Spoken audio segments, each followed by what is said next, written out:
विद्यार्थ्यांच्या आंदोलनामुळे दिल्ली हादरली। केंद्रीय शिक्षण मंत्र्यांचा राजीनामा झाला आणि त्यानंतर महाराष्ट्रात राजकारणाला नववळण मिळालं।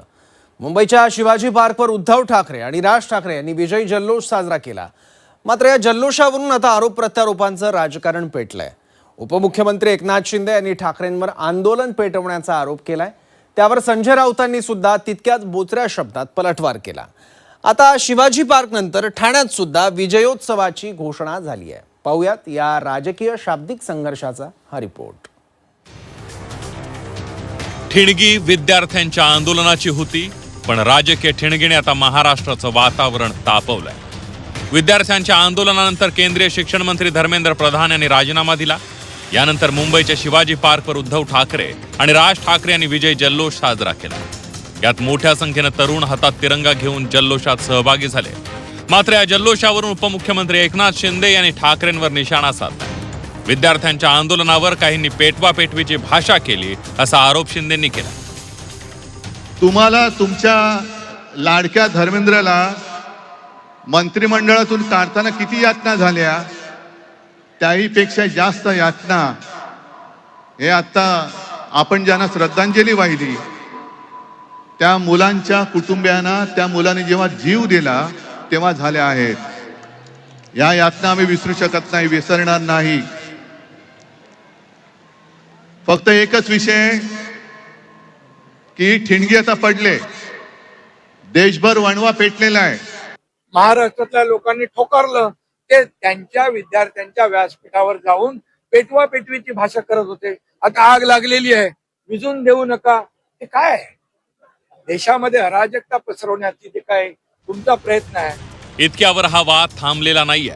एकनाथ शिंदेंनी बेगानी शादी में अब्दुल्ला दिवाना असं म्हणत ठाकरे बंधूंवर टीका केली आहे। या टीकेला संजय राऊतांनी तितक्याच बोचऱ्या शब्दात उत्तर दिलंय। यांचं आपल्या विद्यार्थ्यांचं आंदोलन संपल्यामुळे, मागे घेतल्यामुळे ते निराश झालेले आहे आणि म्हणून अशा प्रकारच्या दुसऱ्याच्या ते म्हणतो ना आपण बेगाना शादी में अब्दुल्ला दिवाना अशा प्रकारचा हा विषय आहे। गाणे शादीमधले अब्दुल्ले असो, तुम्ही कुठे आहात? तुमचा संबंध काय? तुमच्या दाढीला जंतर मंतरच्या पोराने आग लावली, दाढी अजून जळते आहे तुमची, धूर येतोय बघा, धूर वरून पण येतोय आणि खालून पण येतोय। गप्प राहा जरा, आता फार बेअब्रू झाली आहे तुमची। आम्ही पहिल्या दिवसापासून या आंदोलनामध्ये आहोत। मिस्टर मिंदे, तुम्ही कुठे आहात? शिवाजी पार्क नंतर आता ठाण्यातही विजय जल्लोष होणार असं संजय राऊत म्हणाले। पुढचा मुक्काम ठाणा असेल असं सांगतात शिंदे, तुम्ही आंदोलनात कुठे होता असा सवालही त्यांनी उपस्थित केलाय। आम्ही पहिल्या दिवसापासून या आंदोलनामध्ये आहोत। मिस्टर मिंदे, तुम्ही कुठे आहात? आता आमचं नेक्स्ट जे आहे, काल शिवाजी पार्कला झालं, आता यापुढे पुढला मुक्काम ठाण्यात आहे आमचा। त्यांना मी आता निरोप देतोय। ठाण्यात काय काल काय झालं शिवाजी पार्कला? तसा ठाण्यात करणार हो, सगळ्या मुलांची इच्छा आहे। आम्ही म्हणतो संयम पाळा, पण सगळ्या मुलांची इच्छा आहे, तिकडल्या झुरळांची इच्छा आहे, तिकडल्या सर्व सामाजिक कार्यकर्त्यांची इच्छा आहे ठाण्यात या म्हणून, लुईसवाडीला। दरम्यान भाजपकडूनही ठाकरेंच्या शिवसेनेवर पलटवार करण्यात आलाय। नवनाथ बन यांनी संजय राऊतांवर निशाणा साधलाय। तुम्ही बाळासाहेबांचे विचार सोडले, तुम्ही हिंदुत्वही सोडलं अशी टीका भाजपनं केली आहे। बेगाने शादी में अब्दुल्ला दिवाना असल्याचं संजय राऊतांनी मान्य केलं। संजय राऊत, तुम्ही अब्दुल्ले आहात हे महाराष्ट्राने आधीच ओळखलं होतं। तुम्ही हिंदुत्ववाद सोडला, तुम्ही बाळासाहेब ठाकरे यांचे विचार सोडले आणि तुम्ही जनाब झालात। त्यामुळे तुम्हाला आता नमाज पठण स्पर्धा, अब्दुल्ले हे मान्य झालेलं आहे। विद्यार्थ्यांचं आंदोलन होतं, पण आता राजकीय रणांगण पूर्णपणे पेटलेलं आहे। विजय, जल्लोष, आरोप प्रत्यारोप आणि शब्दांचे वार, यातून पुढची लढाई रस्त्यावर रंगते की राजकारणाच्या व्यासपीठावर, हे पाहणं महत्त्वाचं ठरणार आहे। ब्युरो रिपोर्ट, झी24 तास। नीट पेपरफुटी प्रकरणावरून देशभरात राळ उठलेली असताना सोशल मीडियापासून ते जमिनीवर सुद्धा भाजप पक्ष बॅकफुटला गेला होता। आंदोलनाने उग्र रूप धारण केलेलं असताना सुद्धा भाजपचे काही नेते खिंडल दडवत होते, पण चेकमेट झालेल्या स्थितीत भाजपच्या मित्र पक्षांनी भाजपच्या मदतीला येण्याचं टाळलं। चहूबाजूंनी केंद्र सरकारला घेरलं गेलं असताना मित्रपक्षांनी भाजपला एकटं सोडल्याचा दावा आता विरोधकांनी सुद्धा केलाय। भाजपचे मित्रपक्ष खरंच यावेळी बघ्याच्या भूमिकेत होते का? पाहूयात।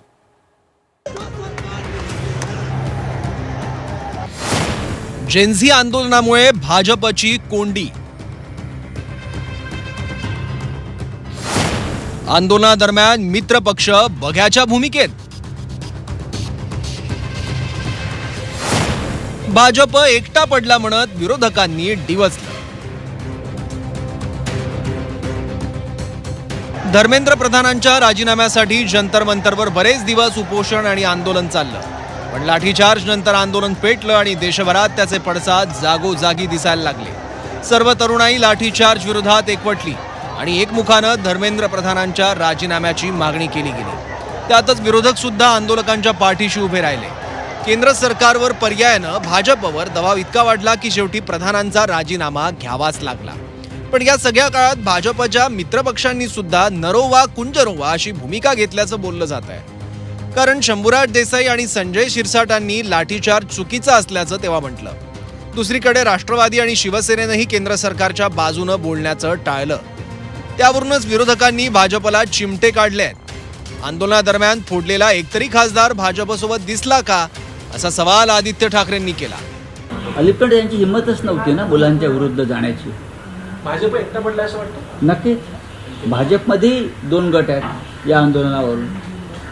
आता तुम्ही पाहिलं असेल की आसाममधल्या एका मंत्र्यांच्या मुलीनं आंदोलनात भाग घेतला. त्यानंतर भुवनेश्वरच्या खासदार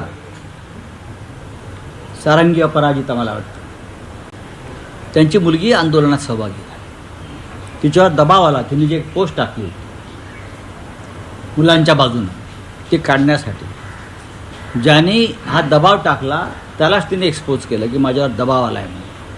आता हे घरातच चाललंय भारतीय जनता पक्षाचे. याच्या आधी भाजपने त्यांच्या मित्रपक्षाला एकटं पाडलं आणि या आंदोलनामध्ये जेव्हा भाजपवर सगळं शेकत होतं तेव्हा बाकीच्या त्यांच्या मित्रपक्षाने त्यांना एकटं पाडलं.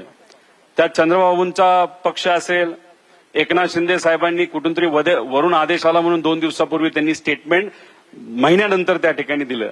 त्यामुळे कुठं ना कुठं तरी त्यांच्या मित्रपक्षांनी सुद्धा युवकांची भूमिका बघितल्यानंतर, जेनझीची भूमिका बघितल्यानंतर, ज्या पद्धतीने सोशल मीडियावर ते ट्रोल करतात आणि कोणालाच ते घाबरत नाही हे सगळं बघितल्यानंतर स्वतः मात्र चूप बसले आणि भाजपवर मात्र त्या ठिकाणी ते शेकत गेलं. कारण मंत्री हा भाजपचाच होता. ज्यांची पाठी कोरी नाहीये ते पटापट, आता मला सांगा, जे सगळे नगरसेवक, आमदार, खासदार फोडले यांनी, मग कशासाठी काय काय फोडले, कुठच्या कारणासाठी फोडले? मी ब्लू शर्ट घालतो ते हिंदुत्व, ते विचारधारा सोडली, ते सगळं. एक तरी हा आमदार, खासदार, नगरसेवक दिसलाय का भाजपची साथ देताना किंवा प्रधानमंत्र्यांची साथ देताना?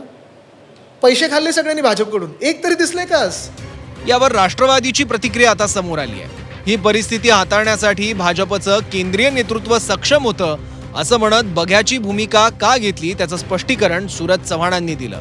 यासोबतच आम्ही आमचं बघून घेऊ, तुम्ही तुमच्या पक्षाचं बघा, आम्ही एकच आहोत, असं गिरीश महाजन यांनी म्हटलंय. असं काहीही नाहीये. देशभरामध्ये विद्यार्थ्यांमध्ये आक्रोश होता. विद्यार्थ्यांनी एक मोठं आंदोलन त्या ठिकाणी उभं केलं गेलं होतं.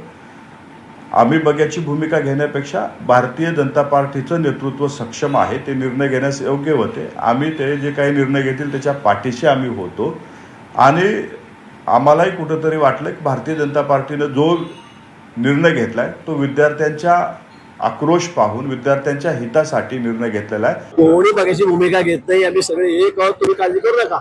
मी अजूनही त्यांना सांगेल की तुम्ही असे उपद्रव करण्यापेक्षा आपला पक्ष कसा वाढेल, आपले आमदार आपल्याला कसे राहतील, आता आपले महापालिकेतले मुंबईच्या नगरसेवक आपल्याला कसे राहतील, यासाठी प्रयत्न करा. हे नुसता उपद्रव करून तुम्हाला राजकीय त्याचा कुठलाही फायदा होणार नाही.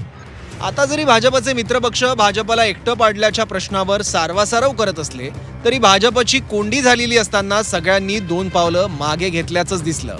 फक्त महाराष्ट्रातच नाही तर देशातल्या इतर राज्यातील मित्रपक्षांचीही हीच भूमिका दिसली. तरुणाईचा उद्रेक इतका तीव्र होता की त्यात आपलेही हात पोळतील का ही भीती भाजपच्या मित्रपक्षांनाही असावी. यामुळेच विरोधकांनी सुद्धा नेमकं याच गोष्टीकडे बोट दाखवलंय. ब्युरो रिपोर्ट, झी 24 तास, मुंबई.